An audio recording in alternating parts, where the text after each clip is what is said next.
Baik, catatan kaki Mas Toto. Catatan kaki berapa itu? 25. 25. Dibaca awal. Firaun adalah gelar bagi raja-raja Mesir pada masa lalu.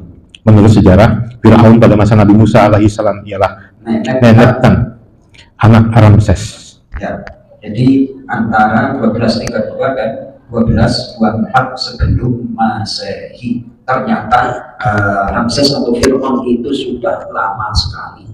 Kembali ke topik ayat ini adalah rincian betapa Firaun itu sangat luar biasa jahatnya, simbol manusia yang sudah gak ada yang bisa nampingi.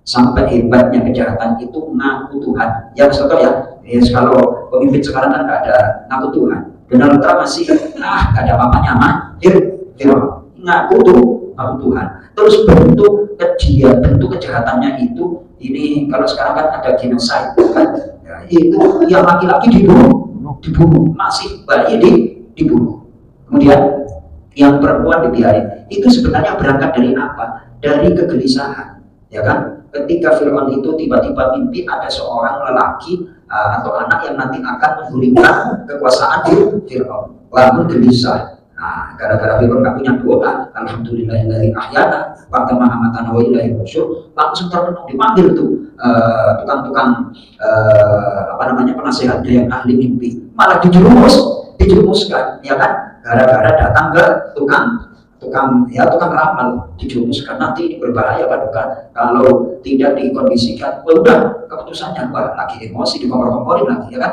Bunuh aja, dibunuh semuanya. Anak laki-laki. Ya Allah ya dari itu, ya kan? Itu sangat-sangat keji.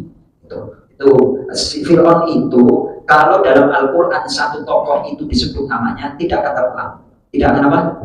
Jadi kejadian persisnya itu gak bakal terulang. Firaun kan disebut nih Mas Toto. Jadi kejahatan yang melampaui Firaun itu tidak akan terulang karena namanya disebut.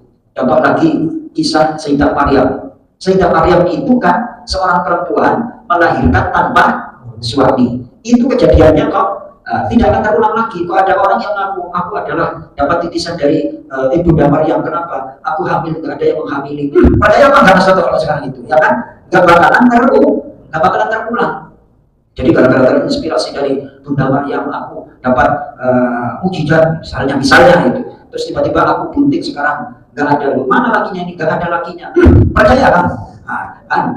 Percaya? Enggak. Jadi kalau silakan Pak Den. Ini bisa memahami ya. Yang menulis anak kan Firaun kan, tapi itu merupakan cobaan yang besar dari Tuhanmu. Ya. Padahal kalau tidak salah ada ayatnya juga, apapun keburukan yang kamu adalah kesalahan dari ibu sendiri. Betul. Akan mereka berjawab. Ya.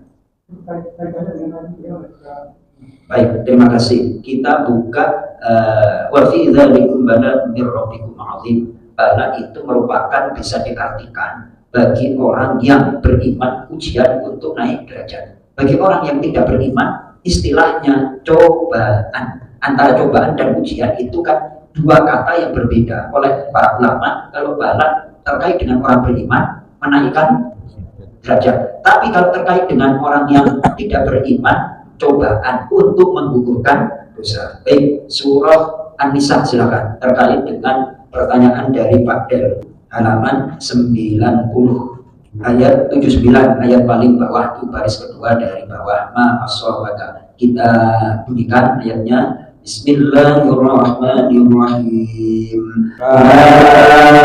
Ma'asawaka min hasanatin famin Allah wa ma'asawaka min sayyi'atin famin nafsik wa arsalnaka linnasi rasula wa kafa billahi syahida. Baik, Pak Del dibaca perkataan.